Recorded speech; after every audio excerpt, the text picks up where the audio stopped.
Baik, seterusnya untuk soalan nombor 14B. Okey, kena baca dulu maklumat yang diberi. JK sama dengan HL. Okey, yang ni JK sama dengan HL. So JK HL. HL. Maksud dia daripada sini sampai sini juga 8. Okey.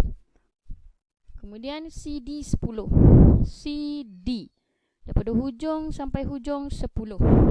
Okey. Ni Kemudian LM sama dengan PN. So ni tadi 10 LM dan LM PN. Sama juga dengan QT RS iaitu 4. So sini 4 4 4. So kalau sini 10, bawah ni 4, bermaksud sini adalah 6. Ini sampai sini 6. Okey. Bawah dia ni 10. Okey. Kemudian yang ni tadi 8 kan? 8. Kemudian dekat sini kita tak ada nilai. Dia kata DF. Okey, DF 5. Sini 5. DF sama dengan MN, sama dengan LP, sama dengan RQ, sama dengan ST. So sini bawah ni 5. So ini mesti 5 5 5. Ini juga 5. Tadi dia dah bagi tahu JKHL adalah 8. Bermaksud di sini mesti 3. Okey, hujung sampai hujung 3. Barulah kita beralih kepada soalan. Lukis pelan gabungan perpujaan. Ini tulis piramid untuk soalan yang sebelum ni. Ini adalah piramid. Okey, pelan maksud dia kena pandang dari atas. Okey, lakarkan dahulu dari atas yang kita nampak yang ni Ini adalah 8. So sini 8. Kemudian ini total kat sini sampai hujung 10. Sini 4. So ini mestilah 6. Okey. So sini 6. Kemudian ini adalah 10. Asalnya 10. Kemudian di sini mesti 5. Okey. Ini sambung terus. Okey. Kemudian ada benda ni di atas trapezium ni. Ini sampai ke bawah macam ni bentuk dia. Kemudian di atas dia ni ada bentuk ni. Okey. 5.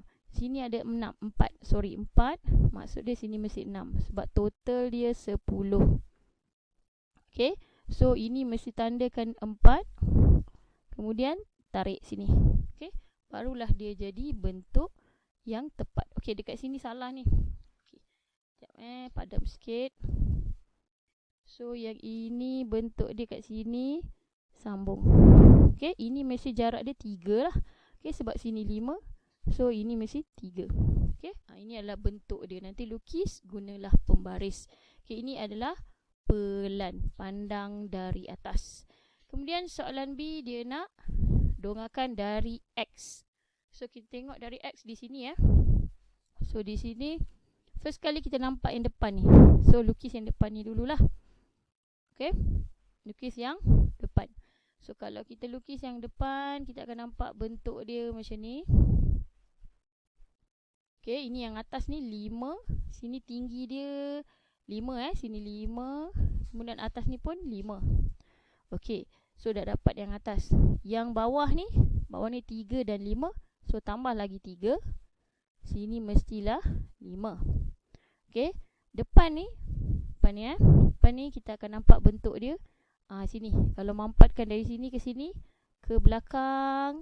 Kalau mampatkan dia akan dapat okey macam ni ni. Ini.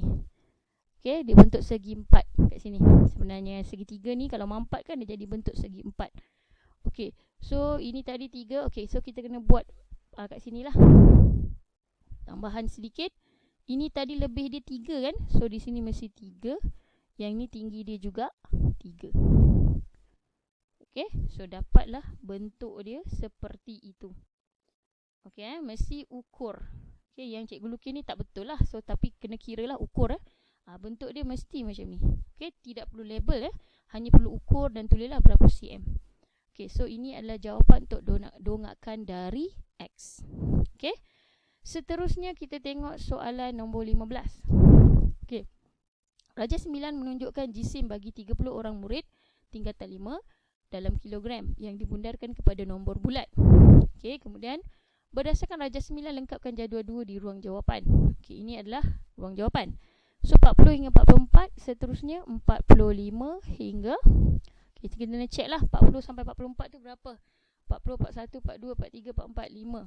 Jadi 45, 46, 47, 48, 49. Jadi 45 hingga 49. Selepas 49, 50 sehingga 54. Kemudian 55 sehingga 59. Kemudian 60 hingga 69. Kemudian 70 hingga 79. Sempadan bawah, ingat sempadan atas dulu kita cari. Sempadan atas ambil sebelah kanan, letak poin 5.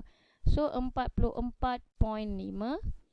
49.5, kemudian 54.5, 59.5, kemudian 69.5, 79.5.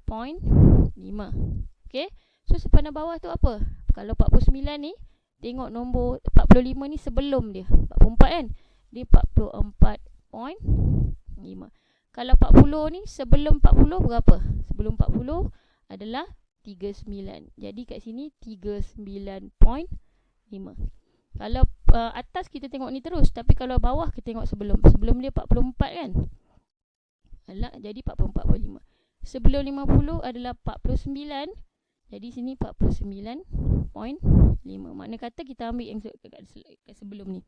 Jadi yang ni sebelum 55, 54. Maka kat sini 54.5. Ini untuk sempadan bawah saja. Sebelum 60, 59. Jadi kat sini 59.5. Sebelum 70 adalah 69. Ini dekat sini 69.5. Untuk kekerapan kena semak lah dekat sini. Okey. Selepas buat pengiraan akan dapat. Okey. So kalau buat pengiraan akan dapat sini 2. Kemudian 6. Kemudian 8. 10. Kemudian 3 dan 1. Okey. So soalan B.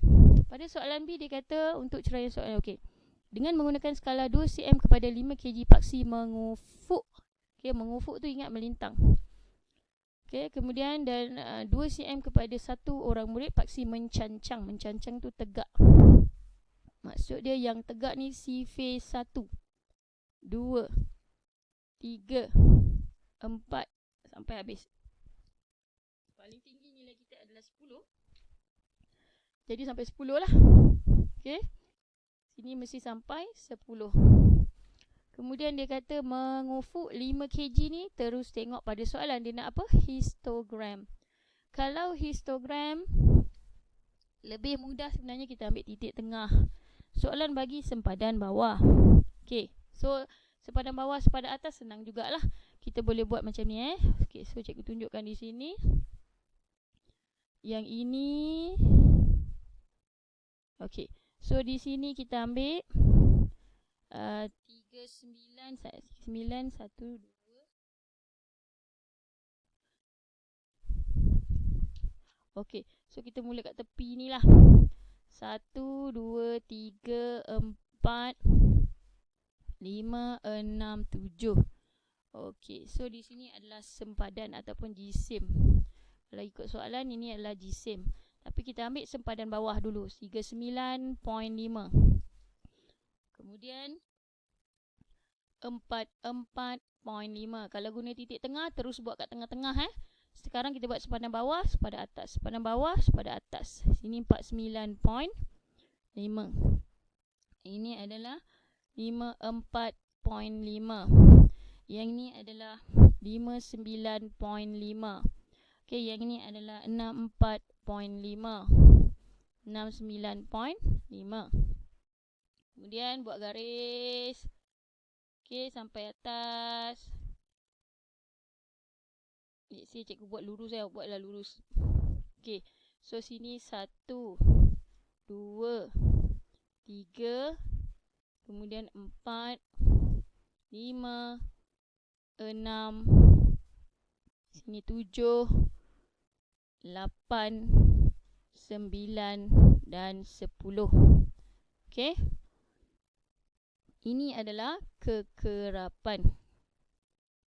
Okey, ini adalah kekerapan ataupun bilangan murid. Okey, so dia nak histogram Jadi first kali tadi 2 kan. So ini buat 2 lah, daripada 39.5 hingga 44.5 2. So guna pembaris Kemudian 6. So daripada 44.5 hingga 49.5 6. So ini sampai sini 6. Guna pembaris tolong guna pembaris. Kemudian seterusnya adalah 8. So kita naikkan sini 8. Okey. Kemudian 10. 10 atas sekali 10. Okey. Turun ke bawah. Kemudian 3. Dan akhir sekali adalah 1. Okey, ini adalah histogram. Okey, kemudian dia tanya soalan 3, soalan C. Nyatakan bentuk taburan graf. Okey, yang ni tolong refer balik buku kerja. Buku kerja tengok bab statistik Bab graf-graf ni tengok balik ada bentuk graf. Okey, so jawapan dia adalah bentuk loceng. Okey, yang ni bentuk loceng. Okey, bentuk loceng. Okey. So sampai situ sahaja dahulu untuk okey, so kita tengok soalan nombor 16B lah. Okey, yang ini okey, kita tengok soalan 16B ni. 16B adalah soalan menggunakan kaedah penggantian dan penghapusan atau penghapusan. Okey, ini So dia kata dekat sini ada cili soalan minta harga cili merah dan cili hijau. Yang dia minta harga ni yang kita kena jadikan X dengan Y. Okey, cili merah X, cili hijau Y. Jadi kita nampak kat sini yang minta yang dalam soalan tu yang kita jadikan huruf. Jadi untuk soalan ni 40X. Okey, tambah dengan untuk ini 30Y mesti dapat 780. Kemudian 10X tambah 20Y mesti dapat 360. Jadi kaedah penghapusan atau penggantian. So nak senang, bawah ni kita kena darab 4. Kenapa darab 4? Sebab kita nak samakan depan dia ni. Ni 40, ni pun mesti jadi 40. Macam nak jadi 40, dia kena darab dengan 4. So ini darab dengan 4. Okey. Kalau cikgu tulis balik, ini jadi 40X. Kemudian 4 darab dengan 20 akan jadi 80Y. Kemudian 4 darab dengan 360. Berapa 4 darab dengan 360? Okey, sebentar cikgu kira. Okey, 4 darab 360. So dapat 1440. Okey, yang bawah ni dah settle, yang atas ni turunkan balik. Nak bagi sama rata. So 40X tambah 30Y sama dengan 780. Next step, atas tolak bawah. Itu nama dia kaedah penghapusan. Penggantian ni payah sikit, so kita buat penghapusan. So 40X dengan 40X tolak, habis. So tinggallah 80Y tolak 30Y sama dengan 1440 tolak 780. So yang ni dapat 50Y. Okey. Kemudian tolakkanlah 1440 tolak dengan 780 akan dapat 660. Kemudian Y adalah 660 kena bahagi dengan 50 akan dapat 660 bahagi 50 akan dapat 13.2. Okey, seterusnya gunakanlah kaedah ini A1, B1, C1. Kemudian ini adalah A2, B2, C2. Kemudian carilah nilai X pula berapa. Okey, boleh guna kalkulator untuk soalan ini. Okey, jadi jawapan dia adalah